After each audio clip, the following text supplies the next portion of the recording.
Welcome to the Iowa Vocational Rehabilitation Services Menu of Services Contracts Overview. Iowa Vocational Rehabilitation Services is a department within Iowa Workforce Development and is focused on Title IV of the 5 titles under the Workforce Innovation and Opportunity Act, also known as WIOA. Title IV guides the activities of the Vocational Rehabilitation Services Supported Employment Services and Client Assistance Programs. This video is brought to you by Dr. James Williams, who is the Administrator of Iowa Vocational Rehabilitation Services, and Vienna Huang, Supported Employment Resource Manager. We welcome you as partners in Employment First. The purpose of this video is to introduce the Iowa Vocational Rehabilitation Services Menu of Services contract, to explain why IVRS is having a CRP contract, to highlight key aspects of the CRP contract, to provide guidance on the statement of work, and to ensure all parties are in support of Employment First. Community rehabilitation programs and independent providers are vital partners of Iowa Vocational Rehabilitation Services because the success of many individuals with disabilities require the support of experts who know how to provide professional level employment support services and who care about the general well-being of individuals with disabilities. The CRP contract is an agreement between IVRS and an employment support provider such as our local CRPs and qualified independent providers to provide any of the services on our menu of services according to our menu of services manual and in line with the individual's plan for employment developed and agreed upon by IVRS and the job candidate. If you are viewing this video, you are contemplating on entering into such a contract, and we look forward to that partnership. Dr. Williams, why are we doing this? Hi, this is Dr. James Williams here. I just wanted to talk with you a little bit as we're going through this CRP contract, what really the purpose is for us contracting. As many of you know, for a while, we've not had contracts in place with our CRPs. We've operated more from a menu of service authorization standpoint, which we still will do. But really, we've got some solid feedback from our federal partners and our legal team that contracts really are required for us to ensure that we adequately represent the relationship between our CRPs and IVRS. And so I want to walk through that with you. First, we want to ensure we're federally and state compliant with any requirements we have.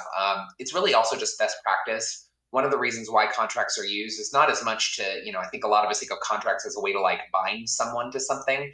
That's really, yes, that is what they do, but that's not really the purpose of us doing this contract. The purpose for us is to make sure that we have a clear, defined relationship between IVRS and our CRPs, specifically not just what you are supposed to do for us and our JCs, but specifically what we're supposed to do for you. So it defines the relationship in a way that is clear to both sides, to all sides, not just both sides, all sides, in a way that makes sense. And so that's really probably the primary reason we are moving forward with creating CRP contracts. Also know that we are going to be rolling out similar contracts over the next several years with all of our vendors. We just decided to start with CRP contracts because that was the area that our federal partners identified was the most in need of correction. But we will also be implementing these with other vendors as well. So know that this is serving as a model for us moving forward.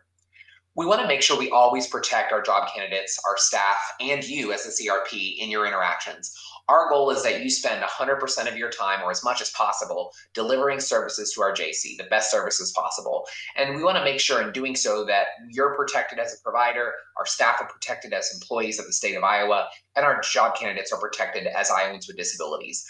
Always that is top of mind. I wish I could say that there's never been instances in IVRS where we needed to protect our job candidates from issues related to providers, but I would be lying if I said that. We have had problems with providers. We've had problems with our JCs engaging in behavior they should not be engaging in. It's definitely gone both ways.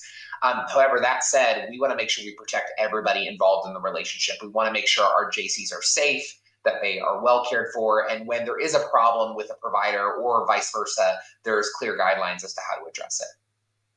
We want to provide clarity around the relationship, as shared this earlier, between CRPs and IVRS. We want to be really clear who's doing what and what your responsibilities are and what our responsibilities are. We want to make sure that we are excellent stewards of taxpayer resources. One of the things that I remind our staff all the time is we are not a private company. We are not funded by stock. We are not a stock holding company. We are a organization that is state and federally funded, meaning every dollar that is spent in the VR division on services, on staff, on technology, on the Teams, the Zoom platform I'm using right now to talk to you. All of that is funded through state and federal tax dollars. So because of that, we need to be good stewards of taxpayer resources. We need to make sure that for their dollars, our taxpayers are seeing the maximum return on their investment. And what that is in VR is getting JCs to work and providing them services. They need to know that money is being well spent. We have I would argue, an ethical obligation to do so. We have a legal obligation to do so. And really, it's just the right thing to do, right? We want to make sure that, if I always put myself in the position of, as a taxpayer, would I want to know that my money is going to services that are not good or substandard? No, I wouldn't. I would never want to know that. And so I think, I put myself in the shoes of a taxpayer, and I want to make sure that if some person on the street walked up to me and said, hey, is IVRS spending my federal and state tax dollars wisely? I want to be able to answer that with a resounding yes. And overall, I think we do, but we want to make sure we continue to do so. We want to maximize the benefit our JCs and IVRS receive from CRP services. We know that many of you offer other services to other organizations. Maybe you offer services with HHS and some of their programs. We want to make sure that we maximize the benefit that our JCs and the VR division receives from the services you provide us, to everyone's benefit. Lastly, we want to ensure that all parties are in support of Employment First. If you're not familiar, Employment First is simply a policy. It's a mantra. It's a movement, if you will, that people with disabilities should always consider employment first. And that's for all people with disabilities, not just people with intellectual disabilities, not just people with physical disabilities. That's all people with disabilities. And so we want to make sure that in everything we do across IVRS, we are setting a standard of supporting employment first as strongly and proudly and loudly as we can. And this contract, although an indirect way to do that, is a way to do that. So again, focusing on state and federal compliance, protecting our JCs, staff, and CRPs, providing clarity in the relationship, ensuring excellent use of taxpayer dollars, maximizing the benefit to our JCs and IVRS from your services, and making sure we support employment first. Those are really the purposes for us contracting. Lastly, before we move on to the next slide, I do want you to know we recognize that this contract, especially in the beginning, is going to be challenging because you're going to have to learn it and really understand what's in it. But I hope you use it as a way to learn from and as a way to guide. It's in no way intended to be a gotcha. It's in no way intended to be a negative thing. It's intended to be a positive thing that focuses on improving our relationship and providing clarity to both parties. And I hope it will really do that. I am going to be honest with you. This is our first time doing this in a while, so it may not be perfect the first time out. That's okay. But what I would say is if you do have feedback for us, please share that feedback with us. If it's something we can change or adjust, we will. Obviously, there's certain things that are required per state law, per federal code, state code, or things that are required because of RSA guidance from the federal government. But if it's something that we do have discretion over as IVRS, we will certainly consider your request and look at ways we can adapt it. Again, this is the first effort. I'm sure it'll morph and become a living, breathing document over the next several years as we sharpen it and make it even better. But we do appreciate your understanding and time as we roll this out. And wanted to be really clear in my expectations of what I expect this contract to do. I also wanted to make sure that you've heard it from me. If we haven't met, I'm Dr. James Williams. I'm the administrator of VR Services in Iowa. And I wanted you to hear straight from me directly why we're doing this and why this is something that's personally important to me and many of our staff that have worked on this project. So thank you again for your time. And we will move on to the next slide. Thank you.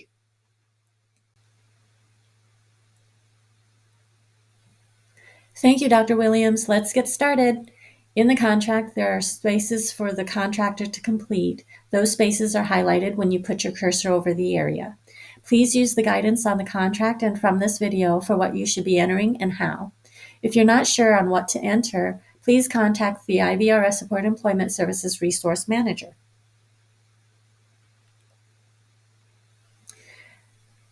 As said before, the CRP contract has a cover page. It's called the Contract Declarations and Execution, or CDE page. There's also 16 contract sections and 6 additional attachments. The remainder of this video will provide guidance on the intent of key sections in the Menu of Services contract, highlight some of those key aspects of the contract, the Statement of Work, otherwise known as the SAL, the budget section, and the reports. This video is to be used in support of completing the CRP contract and is not intended in any way to supersede the words on the contract.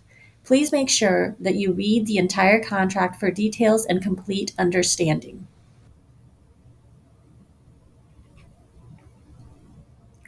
The CDE page holds general contract information, such as the title of the contract, which is the Menu of Services Contractor Contract. The CFDA number is the federal ID provided by the Rehabilitation Services Administration to access the federal dollars allocated to the Iowa VR system. The contract number is the number assigned specifically for the contract between Voc Rehab and the local CRP, which is the federal fiscal year of the contract, followed by the CRP's acronym. Unless your agency has a one-worded name, then use the name followed by the contract year. For example, for the first year, the contract number is 2025-CRP-001. And if renewed, the following year, the name would be 2026-CRP-002, and so forth until the end of the 5th year renewable terms. The name and address of the principal agency is IVRS's administrative offices. The name and address of the principal contractor is followed: the contract's general information, the contract manager's information, and the signatures at the bottom are the respective parties' agents with the power to enter the agency into this contract. So let's delve into the various sections. Section 1 is the statement of purpose and details the geographic area where the provider agrees to provide services. Unless specified that the provider will only provide services in a town, services are expected to be provided for the entire county. If a provider has more than 10 counties or cities, additional counties or cities may be added in the Additional Counties Covered section. Section 2 covers information on the party's contact and contact information, as well as the term, which is based on a federal fiscal year starting October 1st and runs through September 30th, with the ability to renew at IVRS's sole discretion each year for up to 5 years as long as there is funding. Section 3, Incorporation of Grant Documents, reminds parties that this contract is good so long as there is funding through the IVRS Menu of Services Employment Services Grant, and if there's any conflict between this contract and the federal vocational grant application, parties agree to default to the provisions of this contract. Section 4 covers information on the Statement of Work, or the SAL, which is captured in detail as Exhibit A. The key to this section is to ensure that service provided by our community rehabilitation programs and independent providers are not services that are the responsibility of the Department of Ed or that of Health and Human Services, and that the services provided are leading toward a competitive integrated employment outcome. Any changes must be submitted to and pre-approved by IVRS in accordance to Section 16B of this contract, which talks about amendments to the contract. The last key aspect for this section is that there will be performance measures that providers must be cognizant of and adhere to. Section 5 covers contracting parameters on how IVRS compensates for services rendered. The key aspects of this section are amount of compensation, which is pursuant to Exhibit B, where the costs for services are detailed. Allowable costs are based on 2 CFR Part 200, which focuses on the expense being allowable, allocable, reasonable, and necessary.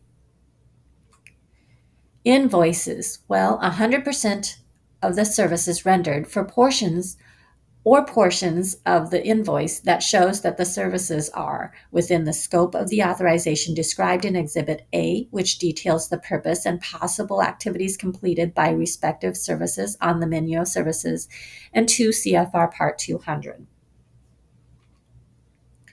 Payment of invoices is in regards to the CRPs turning in itemized invoices and supporting documentation of services rendered, such as service reports within 45 days of the last date of services rendered, and IVRS must review and approve for what can be paid. Documentation. CRPs must turn in documentation that is sufficient enough for IVRS staff to trace back to this contract and verify that claimed expenditures comply with all other applicable state and federal laws and rules. Noncompliance may result in denial of payment and is determined by IVRS's discretion. Payment is no waiver, offset, and set-off are sections in this area as well. As far as offset and set-off, if IVRS reimburses contractor for unallowable costs or costs that otherwise fail to comply with this contract, IVRS may offset any payments to contractor under this contract to recoup payment of the unallowable costs. If there are insufficient funds under this contract to offset, the contractor authorizes VR to set off overpayment from money owed by the contractor to IVRS, and it can be set off through the state or any other agency of the state under any other contract. Availability of funds and prior approval are also under this section. Prior approval for services through authorizations are required, including participant support costs outside of the fees associated with the service. An example would be the cost for a bus pass for the job candidate.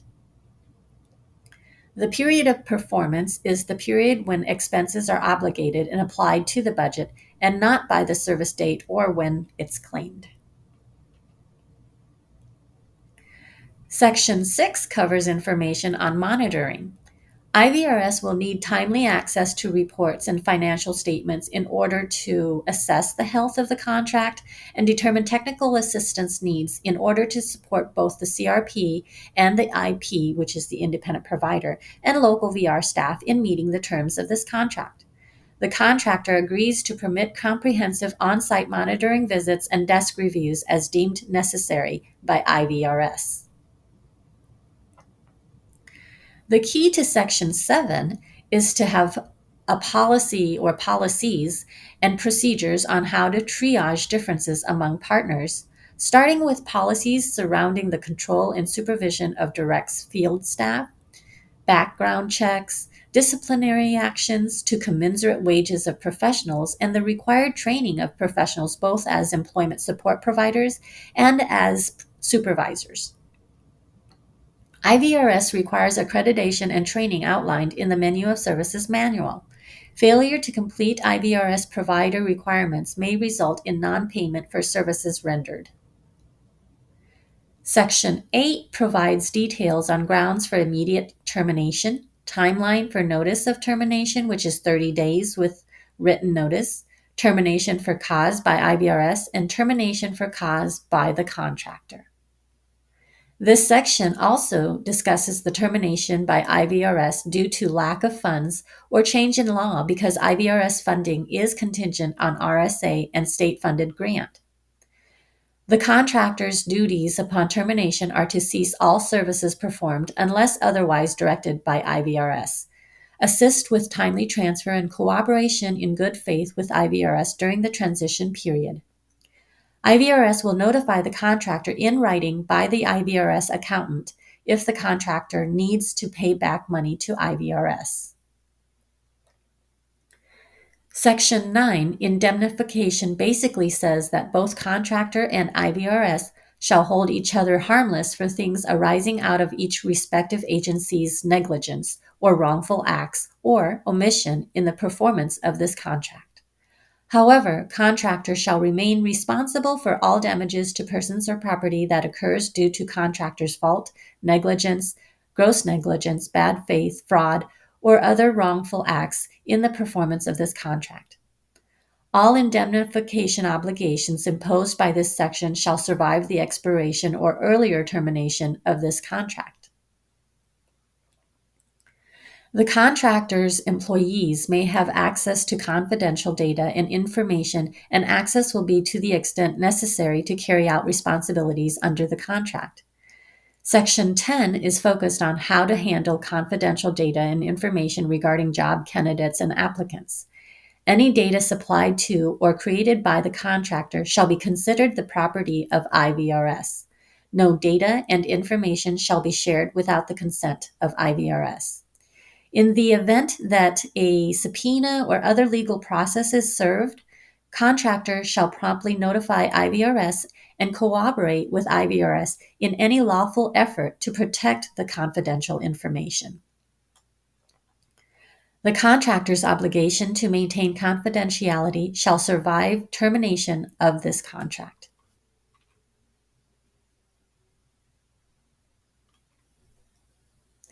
The most important aspect in Section 11 is to make sure that your agency's insurance policies are in full force and effect for the entire term of the contract, including renewal terms. And if your agency is also providing a service where the job candidate is performing work compensated through training wages, you must also have workers' compensation coverage. The CRP is responsible for sending the most up-to-date proof of coverage to IVRS. Section 12 is focused on the project management and reporting responsibilities. The CRP must have a project manager to serve until the expiration of the contract or designation of a substitute.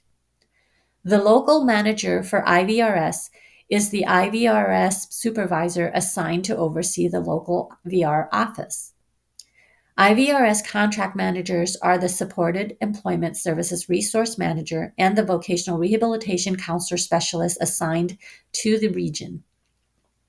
Ongoing and frequent communication between the project managers is vital to successful outcomes. Project managers communicate as much as needed to know and agree on the progress and performance status, to address any barriers before issues arise to an unmanageable level, and to develop and refine process and procedures for the partnership. The project managers will meet at least once a year, and the results of the discussion will be included in the contract's annual desk review report. Section 13 requires the contractor's accounting system to be adequate enough to comply with the needs of the contract. Both contractor and IVRS shall refund the other should there be an error due to errors made by the respective party. Both parties agree to work together to achieve an equitable resolution if there is a joint error. Section 14 is focused on compliance with laws and audit requirements. In general, 2 CFR 200 is the uniform guidance requiring procurement and the spending of state dollars to be allowable, allocable, reasonable, and necessary. Section 508 of the Rehabilitation Act of 1973 as amended is the federal law that requires agencies to provide individuals with disabilities equal access to electronic information and data. Iowa Code Chapter 11-121 requires the contractor to submit to the state a copy of its affirmative action plan containing goals and time specifications and accessibility plans and policies. Iowa Code Chapter 216 and Section 19B7 requires compliance with non-discrimination and prevention in employment. Contractors shall also comply with all laws permitting and licensure requirements in carrying out the work performed under this contract, in addition to the IVRS Employment Support Service Provider Criteria requirements under the IVRS Menu of Services Manual. Contractor must also comply with federal, state, and local laws surrounding audit requirements and procurement. Failure to fulfill any requirement set forth in this section shall be regarded as a material breach of this contract, and the state may cancel, terminate, or suspend in whole or in part this contract. The state may further declare contractor ineligible for future state contracts and other sanctions as provided by law or rule. Vocational Rehabilitation Services came into existence to support individuals with disabilities with competitive integrated employment. The cornerstone of the Employment First initiative is the belief that employment is the first priority and preferred outcome of publicly funded services for people with disabilities. Employment First is also a framework for systems change that is centered on the premise that all citizens, including individuals with the most significant disabilities, are capable of full participation in integration, employment, and community life. Contractor assures that all services shall be performed in a professional, competent, diligent, and goal-oriented manner by knowledgeable, trained, and qualified personnel, all in accordance with the terms and specifications of this contract and standards of performance generally accepted in the industry.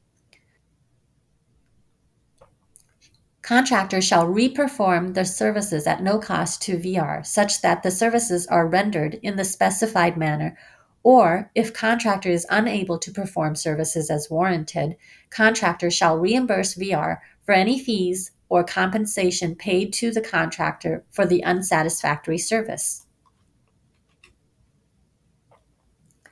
Section 16 is focused on contract administration activities, such as clarifying that contractors are not employees of IVRS or the state of Iowa for federal or state tax purposes. IVRS will not withhold taxes on behalf of the contractor. Amendments must have requests in writing and signed by both parties. There will be no use of third-party beneficiaries. Any proceedings shall be brought in Polk County District Court for the state of Iowa or Federal District Court of the Southern District of Iowa. Contractor remains responsible for all services performed under this contract, and IVRS has the right to request the removal of a subcontractor from the contract. All parts of this contract, attachments, grant documents, and certifications represents the entire agreement between parties. This contract shall remain in full force and effect to the end of the specified term or until terminated according to its terms.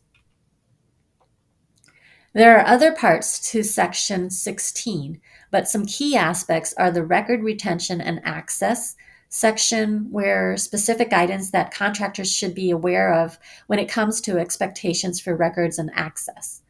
Contractors shall also execute the contract certifications attached to the contract and incorporated into the contract.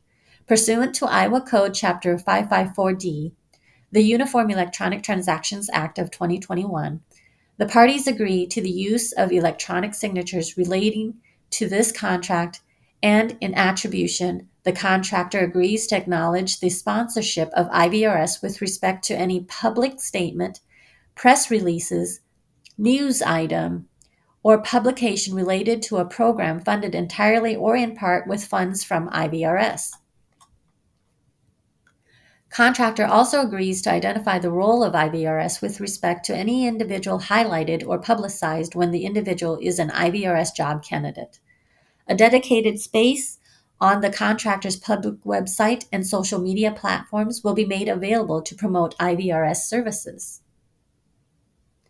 Exhibit A, the Statement of Work and Performance Measures, is the section of the contract that identifies all of the services on the IVRS menu of services, the responsibilities of the contractor, IVRS staff, and the job candidate. It is both IVRS's and the CRP's responsibilities to assist job candidates with their responsibilities. It is the very reason why many job candidates are in need of our support.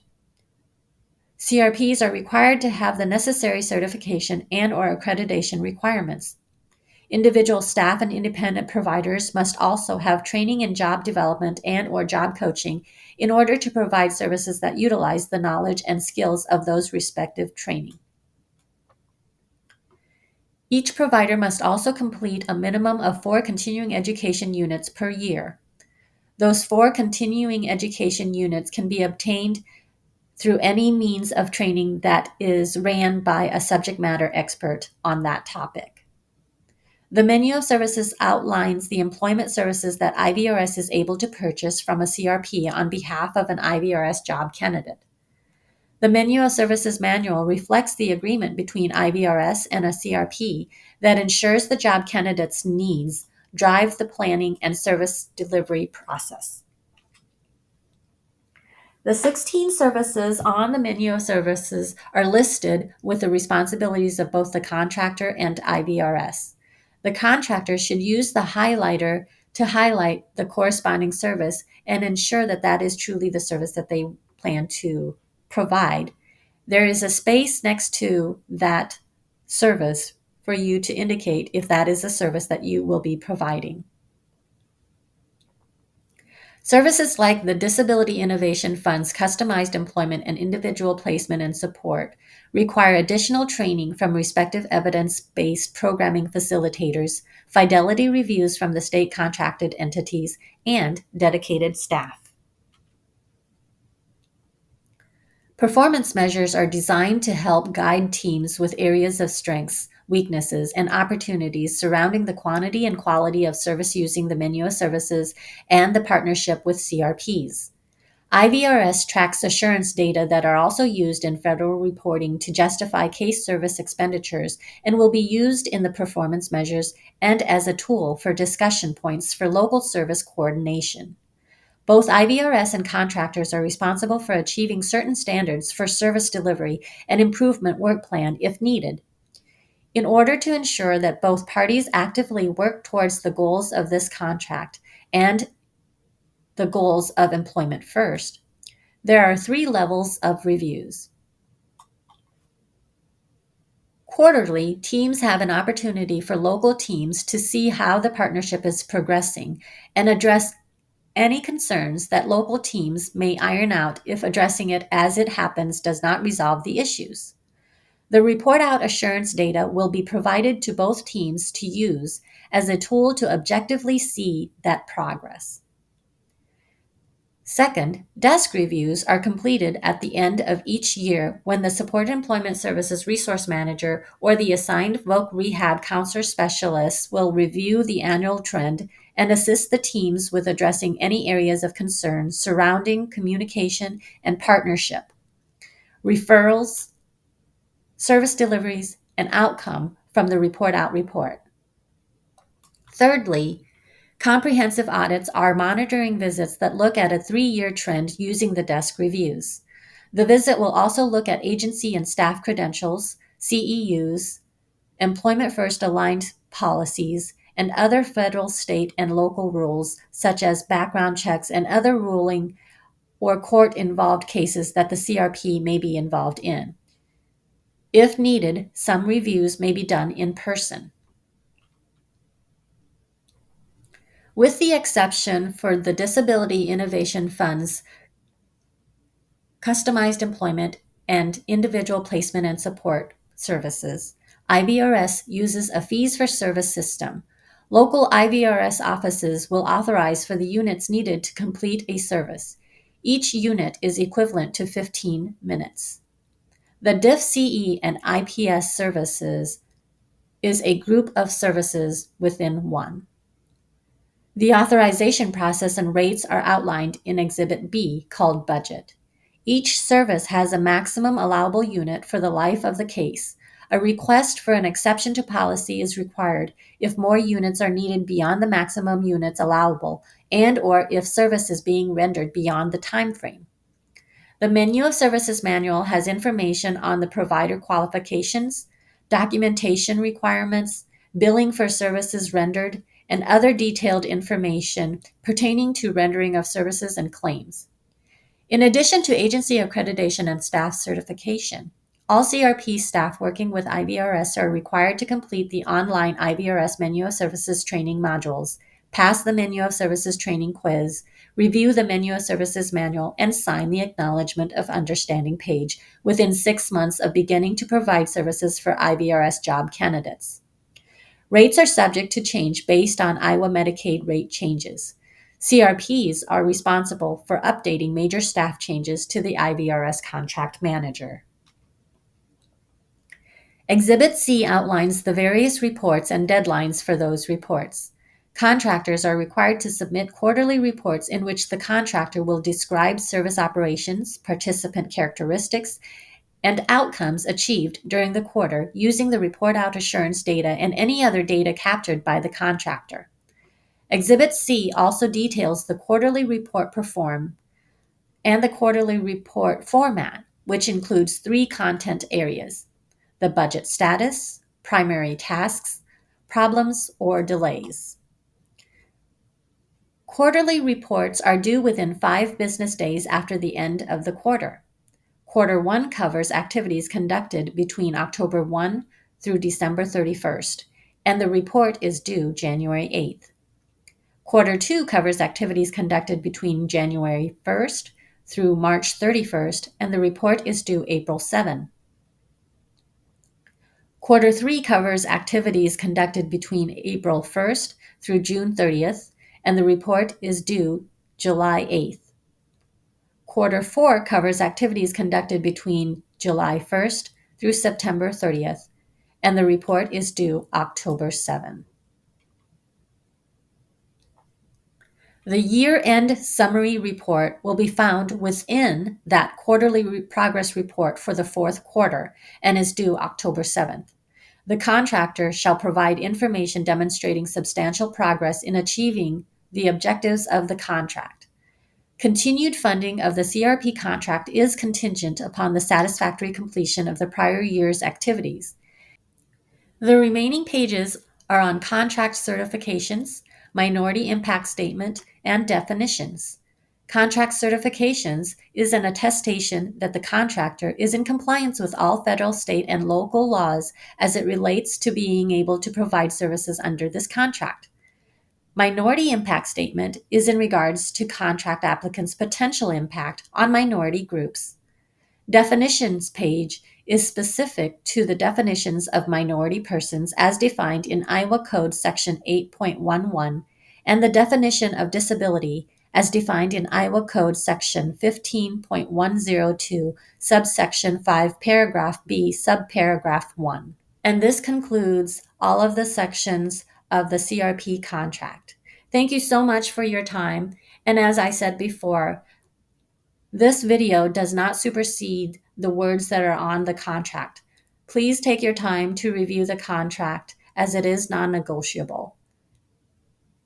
We do look forward to the ongoing partnership that we've had many successful years in working with our community rehabilitation programs, and we are excited for this new endeavor so that both our local partners are in good working relationship with one another, and there are clear defined processes and pathways for us to continue working with each other, even when there are differences, and especially when there are things to celebrate. Let's do this right. And back to you, Dr. Williams. We've given you a lot of information today, and as the administrator for IVRS, I just wanted to take the opportunity before we wrap up this training to share with you how much I appreciate your time in walking through this. We know this is not easy. We know that this is going to create a burden in the beginning as our CRPs better understand this contract and what it means for them. But I want you to know we appreciate and recognize that time that you're going to spend doing that. We very much appreciate the services you provide. Our hope is long-term, this contract leads to better relationships and a more defined experience for you and for our staff. I also want to share that we are not only providing this training to you as CRPs, we are also providing this training to our staff so they are on the same page with you. One of the pieces of feedback we've received from both staff and CRPs in the past that we have heard loud and clear and very much understand and agree with is we need to make sure that everybody is reading from the same sheet of music. We're all on the same page. We are all understanding the contract and CRP services and the menu of services. We are understanding it as completely and fully incompatible as possible. And so as part of that, please know this will also be provided to them to make sure that everybody is on the same page. That's really important to Vienna and myself, and something that we've heard, again, loud and clear from the field, and something we wanted to address as part of this process. Again, thank you so much for your time, for what you do for our JCs.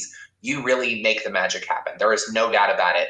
You may not be aware of this. Prior to my role as the administrator of VR services in Iowa, I actually was the CEO of a nonprofit provider that provides services to individuals with disabilities as a CRP and works with 6 different state agencies. So I've actually worked as a CRP longer than I've worked in this role, and I very much appreciate how important CRPs are. They are the backbone of our VR service delivery system, not just in Iowa, but across the country.